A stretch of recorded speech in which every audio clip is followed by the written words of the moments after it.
Me ya sunanka? Shehu Aliyu, amma can daji da suka yi sani na Kacalla gurgu.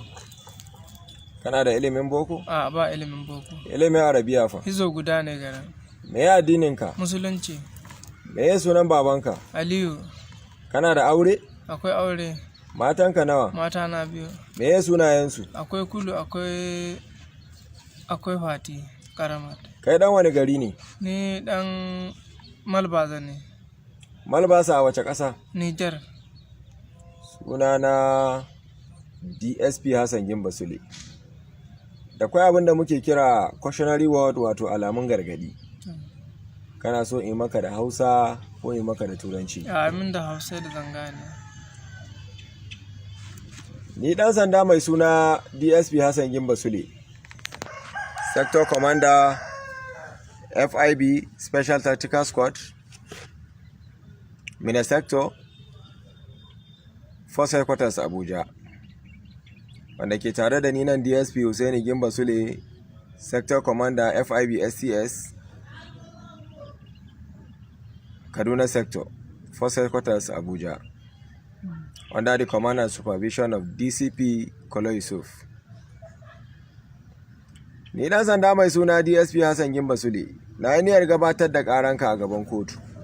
Shin kana da bayani da zaka iya yi? Akwai bayani. Kan fashi da makami, garkuwa da mutane don an san fansa wato kidnapping, da alaka da miyagun bindigogi da alburusai wato halsashi da muka kama ka da su masu kirar AK-47 da kuma AK-49. Akwai bayani? Akwai bayani.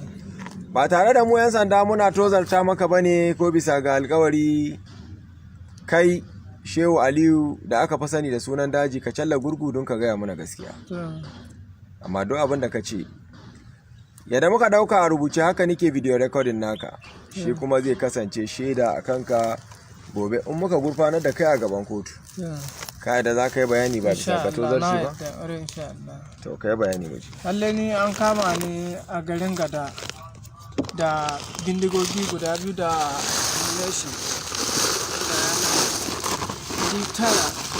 da 960. Ammunition nawa? 960 ga sunan. Suka kama da su, abinda nika so su san naira 1000. Ni shigo nan 1000 da naira 100 nika saida su. Sannan wannan 650 nika sayo ta. Ni shigo nan 700 nika saida ta. Wannan 900 da nika sayo ta. Ni shigo nan abun nika saida ta miliyan guda. Hakan nika saida ta. Sannan akwai can masu gidana wanda yanzu nika zuwa an so wajen su. Suna da wata mota, wata jeep, wata baka haka. Ai wani wuri inda za a aje su a baza su, kamar waɗannan bindigogi ana iya jera ƙwara 70 ko 60 haka, sai a jera su mutum bai gane sai a rufe. Wannan shi ko akwai wurin sa su kamar 6,000 7,000. Su ma duk inda za su sa wata mota ce baka mutum bai gane. Akwai Dari, akwai Hashimu, akwai Muhammadu. Su yayi na ne? Su ɗan Nijar ne. Sannan wanda koya min shi sana'at Muhammadu ne, amma mota buge shi ya mutu. Shekara nawa kana sana'ar nan? Shekara 3 ina sana'a.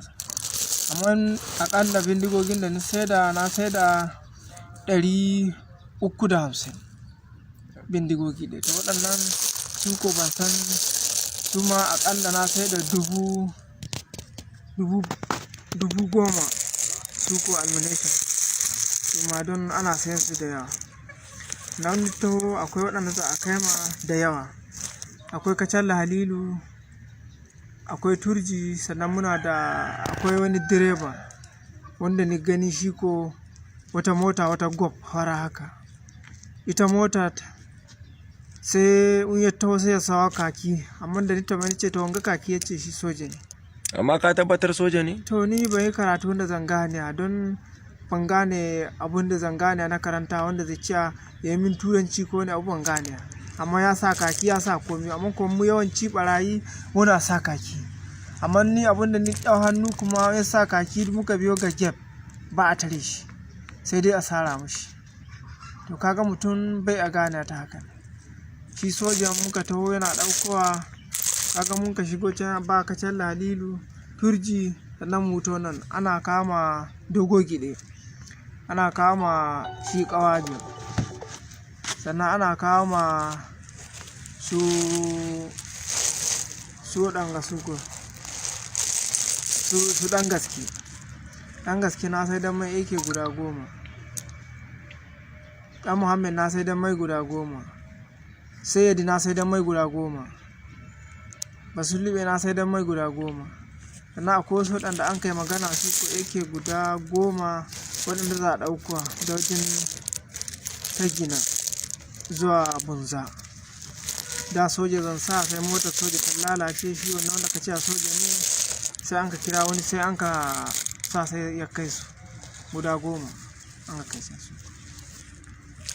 Amma sana'an ga da kake yi na bindiga da alsashi, me ake yi da su an kawo su nan ƙasar Najeriya? An ka shigo da su waɗannan ana fashi da su, ana kore shanu da su, ana ƙone garuruwa da su, ana kashe mutane su.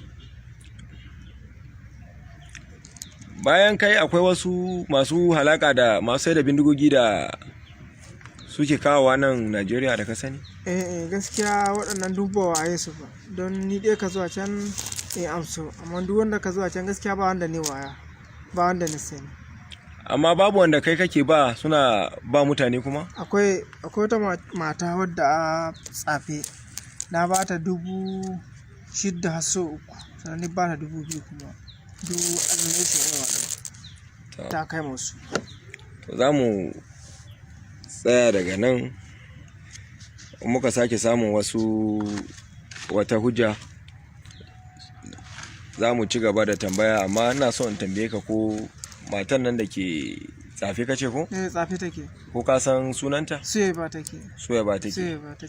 To za mu dakata daga nan da kwai wani hujja za mu ci gaba da bidiyo recording naka. Allah sawaka. To amin.